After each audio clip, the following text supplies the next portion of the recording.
여러분 안녕하십니까? 2월 10일 목요일 뉴스투데이 경남 시작합니다. 오늘의 주요 뉴스입니다. 보잉코리아 사장이 정부 지정 항공정비사업 전문업체인 사천의 한국항공서비스를 찾았습니다. 항공 MRO 단지 조성을 두고 경쟁을 펼치고 있는 경남은 보잉과 협력의 윤곽을 드러내면 우위를 점할 걸로 기대하고 있습니다. 창원의 한 중학교 교실에서 심각한 균열 현상이 나타났습니다. 학교 옆 아파트 신축 공사가 원인으로 지목되고 있습니다. 코로나19 자가 진단 키트를 구하려는 사람들이 늘면서 약국에서 이 진단 도구를 구하기가 힘든 상황입니다. 반면 행정에선 물량이 부족하지 않아 대비되고 있습니다. 부산의 한 아파트 주차장에서 충전을 마친 전기차가 폭발하는 사고가 있었습니다. 주의점을 알아봅니다. 보잉코리아 사장이 정부 지정 항공 MRO 전문 업체인 사천의 한국항공서비스를 찾았습니다. 항공 MRO 단지 조성을 두고 인천, 부산 등과 경쟁하고 있는 경남은 보잉과 협력이 가시화된다면 우위를 선점할 수 있을 것으로 기대하고 있습니다. 정성우 기자가 보도합니다.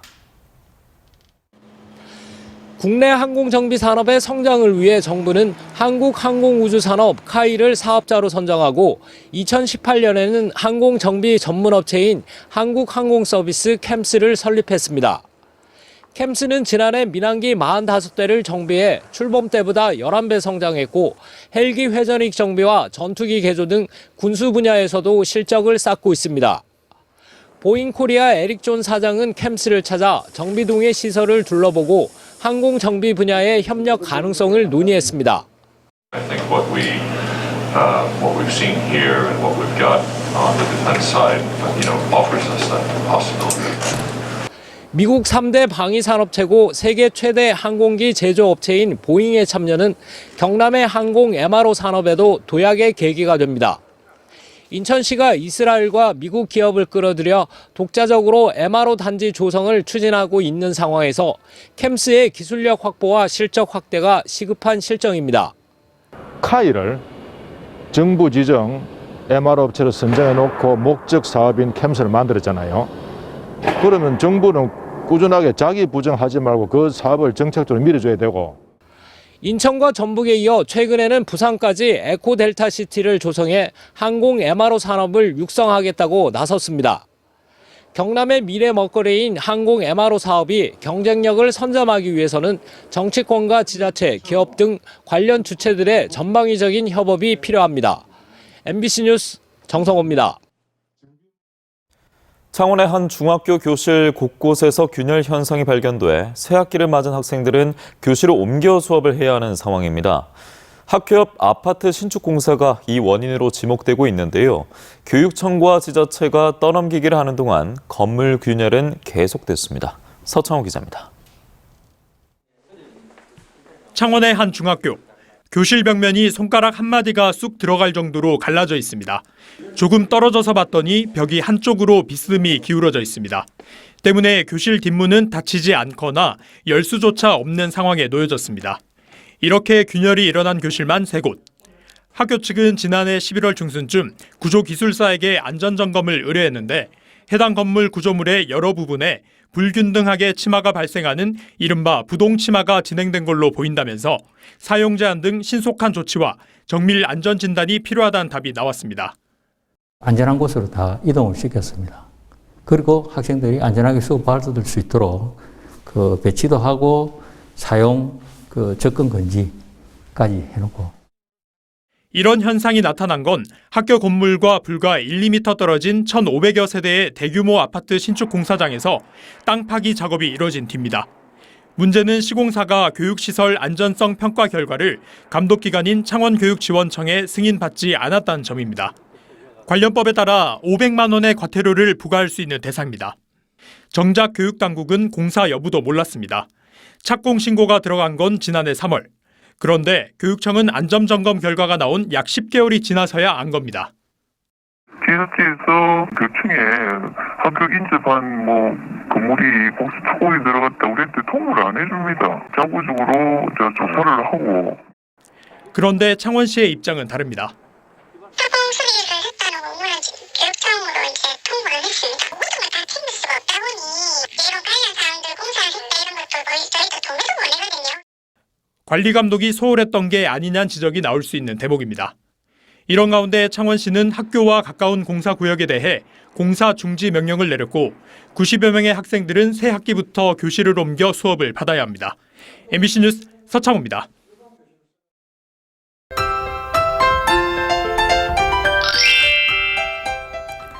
오늘도 평년 기온을 웃돌며 온화한 날씨가 예상됩니다. 아침 기온도 어제보다 조금 올라서 추위가 한결 누그러졌는데요. 낮 동안 기온이 크게 오르면서 포근한 날씨를 보이겠습니다. 오늘 창원의 아침 기온 2도, 진주 영하 1도, 의령은 영하 2도로 어제보다 높게 시작하고요. 낮 동안 기온이 10도 이상 오르면서 일교차는 크게 벌어지겠습니다. 대기가 점점 메마르고 있습니다. 경남 전 지역에 건조특보가 내려진 가운데 창원을 포함한 4개 시군에는 건조경보가 발효 중인데요. 대기가 매우 건조하고 바람도 약간 강하게 불어서 화재 사고가 나기 쉬운 조건입니다. 잔악계나 불 조심해 주시길 바랍니다. 위성 영상 보시면 오늘 구름 많다가 오전부터 차차 맑아지겠습니다. 전국 곳곳에 공기질 나쁜 가운데 우리 지역의 미세먼지 농도는 대체로 보통 수준 나타내겠습니다. 자세한 지역별 날씨입니다. 현재 기온 보시면 함안 영하 2도, 밀양은 1도에서 시작하고요. 낮에는 밀양 12도, 창원 11도까지 오르겠습니다. 거창의 아침 기온 영하 2도, 산청은 영하 1도에서 시작합니다. 낮에는 거창 9도, 합천은 12도까지 오르겠습니다. 바다의 물결은 최대 1.5m 안팎으로 비교적 잔잔하게 일겠습니다. 모레까지 맑고 건조한 날씨가 이어질 것으로 보이고요. 일요일에는 반가운 비 소식이 있겠습니다. 날씨 정보였습니다. 현재는 코로나19 확진이 의심되면 자가진단키트로 검사한 뒤 PCR 검사를 받을 수 있습니다. 그런데 최근 오미크론 변이 바이러스 때문에 자가진단키트를 구하려는 사람들이 많아져 약국에서 구입하기 힘든 상황입니다. 부정석 기자입니다. 창원의 한 약국.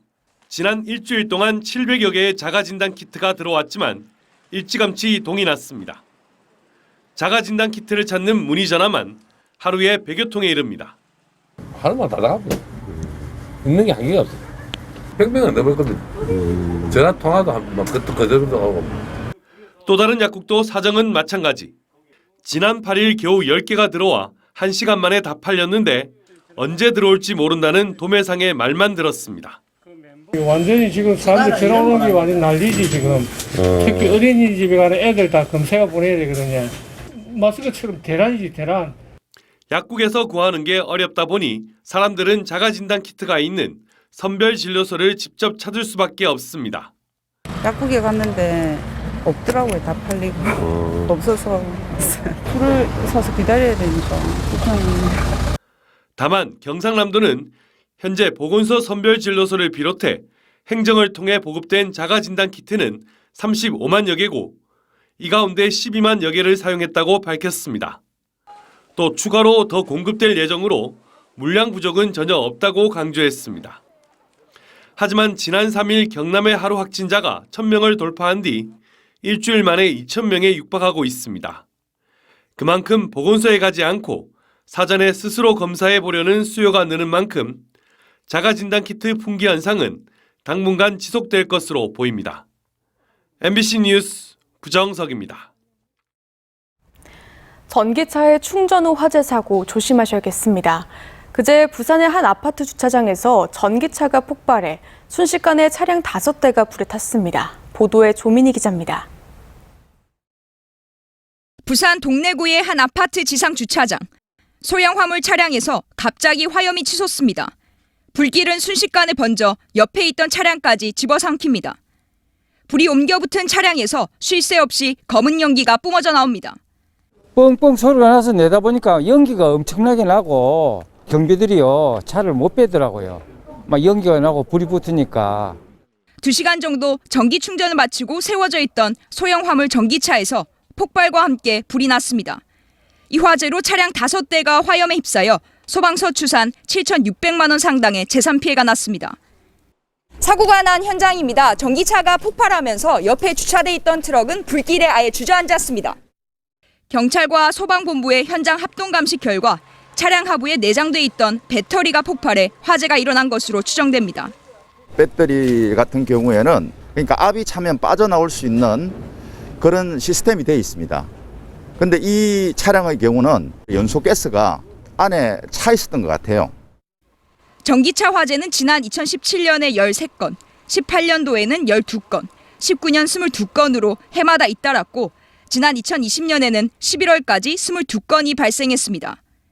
전문가들은 화재 예방을 위해선 전기차 운전자들이 배터리 충전율을 일정 수준 낮게 유지하고 급속 충전도 피해줄 것을 조언했습니다. MBC 뉴스 조민입니다.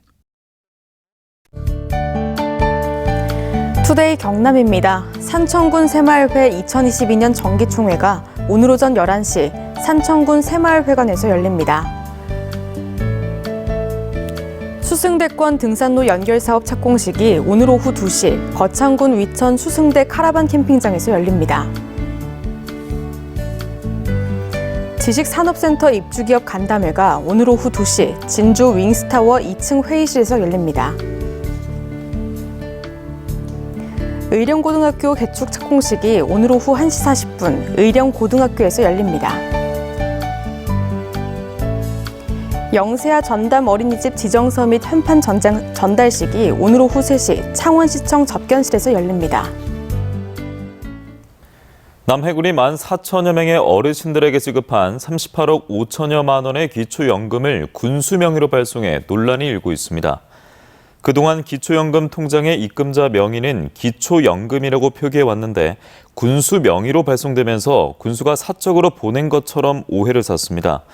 이에 대해 남해군은 최근 인사 이동 이후 인수인계 미흡으로 입금자명 표기에서 혼선이 있었다며 재발 방지 대책을 세우겠다고 밝혔습니다. 진주성을 비롯한 한국 읍성의 유네스코 세계유산 공동등재가 추진됩니다. 진주시와 전남 순천시, 전북 고창군, 충남 서산시의 시장군수는 어제 화상회의를 열고 한국읍성의 세계유산 공동등재를 위한 협의회 구성과 읍성 보존 활용 방안 등을 논의했습니다. 한편 전국에 현존하는 읍성은 98곳이며 국가사적지는 진주성 등 16곳입니다. 진주시가 카이의 회전익 비행센터 설립 예정지인 가산 일반산업단지의 터 조성 공사에 본격적으로 들어간다고 밝혔습니다. 진주시는 카이와 지난해 회전익 비행센터 설립을 위한 투자 협약과 투자 합의 각서를 맺고 최근 가산 일반산단 변경 계획을 승인 고시했습니다. 마산해양신도시 행정사무조사 6차 회의에 4차 우선협상 대상자에서 탈락한 GS 컨소시엄 관계자들이 증인으로 출석했습니다. 이들은 국내 4위의 GS건설과 22조 원 규모의 자산 운영사가 참여했는데 회계평가 항목에서 최하점을 받은 건 공정하지 못한 심의였다고 주장했습니다. 이에 대해 창원시는 공모 지침에 따라 객관적 기준으로 공정하게 심의했다고 해명했습니다. 경상남도 선거관리위원회는 오는 3월 대통령 선거를 앞두고 경상남도 다문화가족 지원센터와 다문화가족 온라인 투표 참여 홍보 서포터즈단의 위촉식을 가졌습니다. 이들은 SNS 등 온라인 활동으로 모국 출신 다문화 유권자들에게 대통령 선거 투표 절차와 방법 등을 홍보할 예정입니다.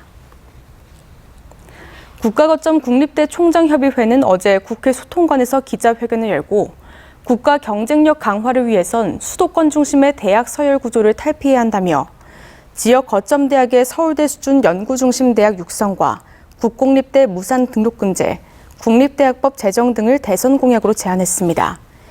기자회견에는 경상국립대를 비롯한 전국 9개 국가거점 국립대 총장이 참석했습니다.